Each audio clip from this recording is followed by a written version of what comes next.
test finish. Alas 12:32 ng tanghali. Yan. Kaninang alas 10, mga ano. 2 oras lang po ang labadang ganito. Paglalaba. Okay, pasalamat muna tayo. Salamat, Panginoon Diyos. Dahil nakatapos po ng walang aberya sa tubig, kuryente at sa washing machine. Maraming salamat po sa iyo, Panginoon Diyos, at pinagtagumpay mo ang labadami, labango sa araw na ito. Salamat po sa ngalan ni Jesus. Amen. Pinagtagumpay po ako ng Diyos ayon sa Korinto, unang Korinto chapter 15 verse 57, ang nagbibigay ng tagumpay walang iba kundi ang Diyos. Dapat lamang na pasalamatan natin siya sa maliit o malaking tagumpay na ating tinatamo sa ating buhay araw-araw.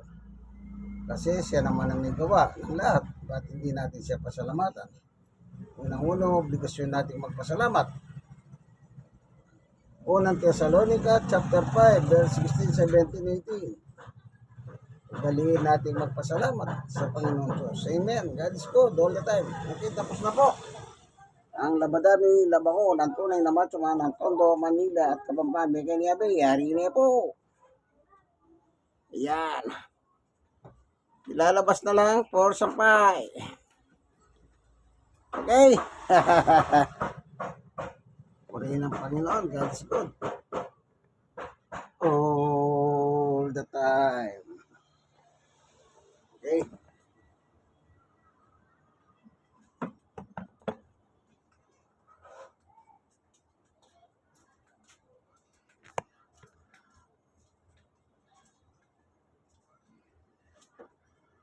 Ito, kumot ito. Ito lang malaki, kumot. Yung iba, the rest, mga damit. Mga damit na lang po.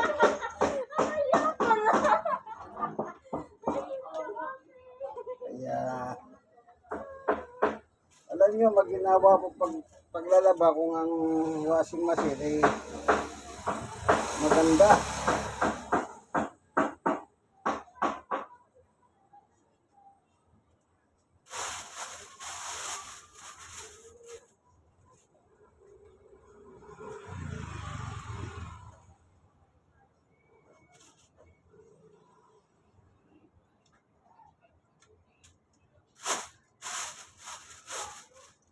Di color na hindi kumukupas. 4 na kilo.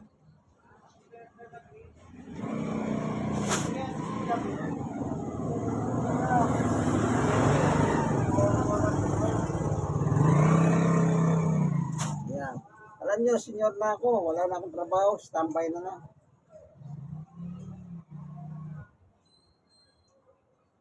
Ito na lang ang ginagawa ko. Tulong sa pamilya. Maglaba. Kaya pa naman eh. Wala. 64 pa lang ako. 64.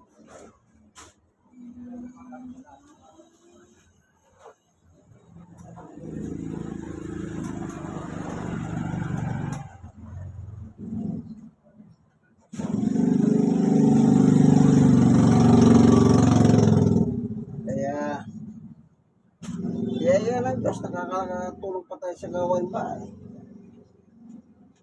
Kaya ng paglalaba.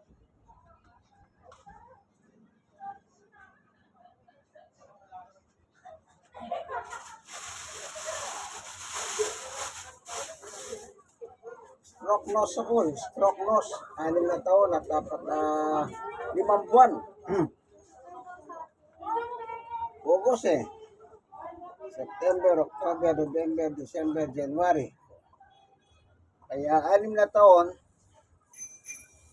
at 5 buwan. January na pala tayo ngayon.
kanina.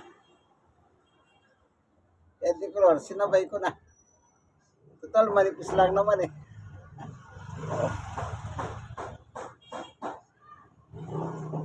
Ayos na.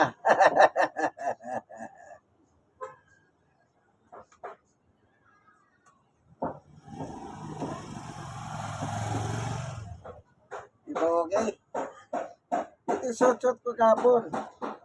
Kaya lang, ano na, nangangamoy na ako eh kasi nanganak yung aso ko kapon. Minasikaso ko, nakapat na papis. Si Chu, si Summer. At saka si Winter. Magkasawa yun eh, Summer at Winter. Salamat yun Diyos at nakaraos siya kapon. Siyempre, Diyos siya nagkaano doon, tumulong. Pinagdadasal ko sa Diyos, sabi ko sa Diyos, aso man may buhay po. Kasi matanda na po si Summer, apat na taon siya ng may stag. Si Winter may 1 taon lang eh. Kaya hirap na hirap po yung si Summer. Okay naman. Meron nagmagandang loob po sa kapitbahay, si Baby. Dahil matagal na sila nag-aalaga ng mga puppies. Si Cho pala yung lahi ng aso. At tinuruan kami at meron siyang gamot na pang-injection. Kaya, ayun, nakatulong po yung gamot.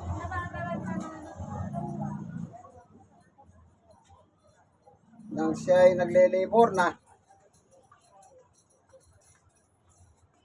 hirap na hirap po si Summer kasi matanda na eh.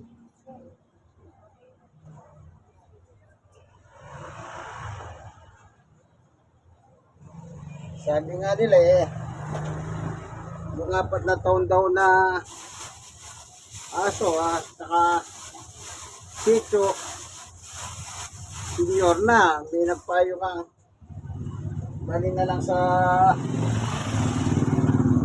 veterinaryo. Pero ang problema, walang pera. Kaya, buti na lang may kapitbahay kaming nag-aalaga ng mga asong maliliit. At nagkataon, sanay na sila. Kaya yon, naging tulong din sila. Para kami ay makaraos po yung aso. Kaya yung damit na ito, medyo maamoy na siyempre. Kaya sinama ko rito, total manipis naman eh.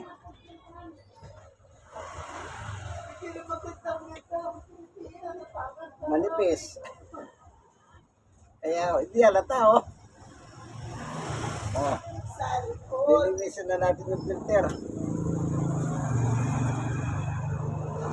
Ito, kaganyanin mo lang ito eh. Pero kailangan sa malinis na tubig mo, babalawan ito. Okay? Balawan muna natin. Ito, malinis na. Yan, binalawan ko sa malinis na tubig. Kasi yan, matatanggal yun kasi ano ng tela yan, tela eh. Kailangan yung ano naman,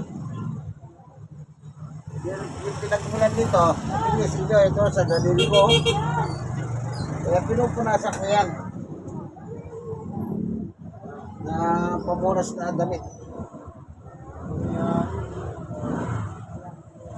Hindi kaya ko yung pepper ng packets. Yan. So, babalik na natin.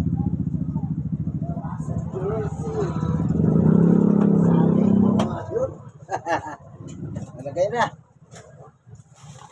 Yan.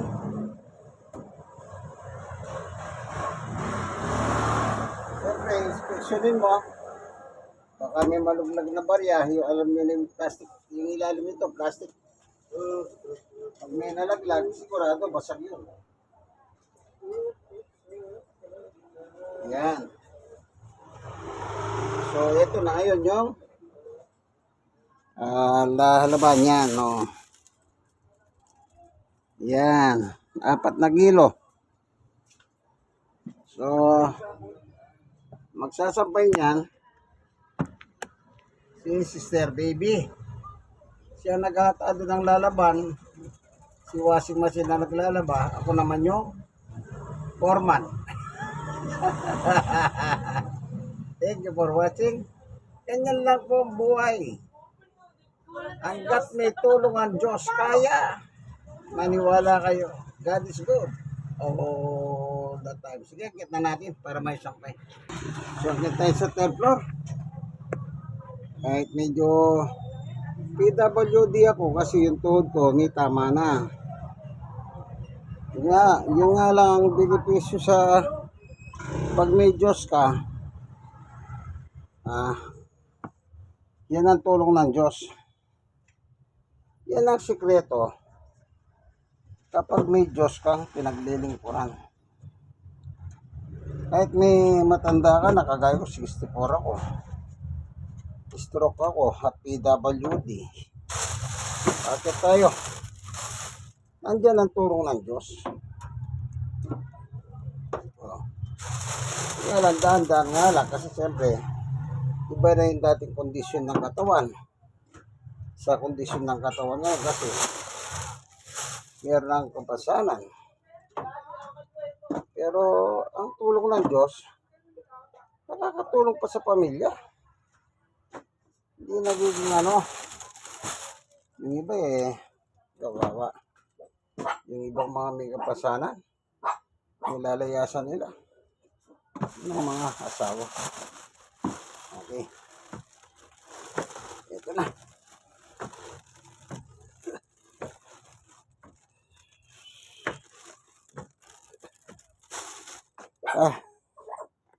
Oh, bakit?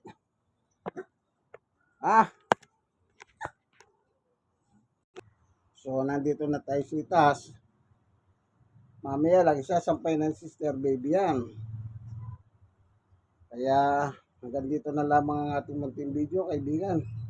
Third floor po kami Apartment itong aming tinitiran. Na kami sariling bahay. Yan. Thank you for watching. Ito ang inyong kaibigan, Jesus, Brother Manny Bautista. Equals! Hello! Na yan. Kung lahat ng tao kay Christ lang, matinusa ng Pilipinas Hindi Yung nasa mga tungkulin sa demonyo. Wala tayong magagawa Mas gusto nila doon kasi masarap. Maraming datong. Diba? Pagdating ng araw, kanya-kanya naman pagsusulit sa Diyos. Sige, hanggang dito na lamang. God bless us all. Bye-bye!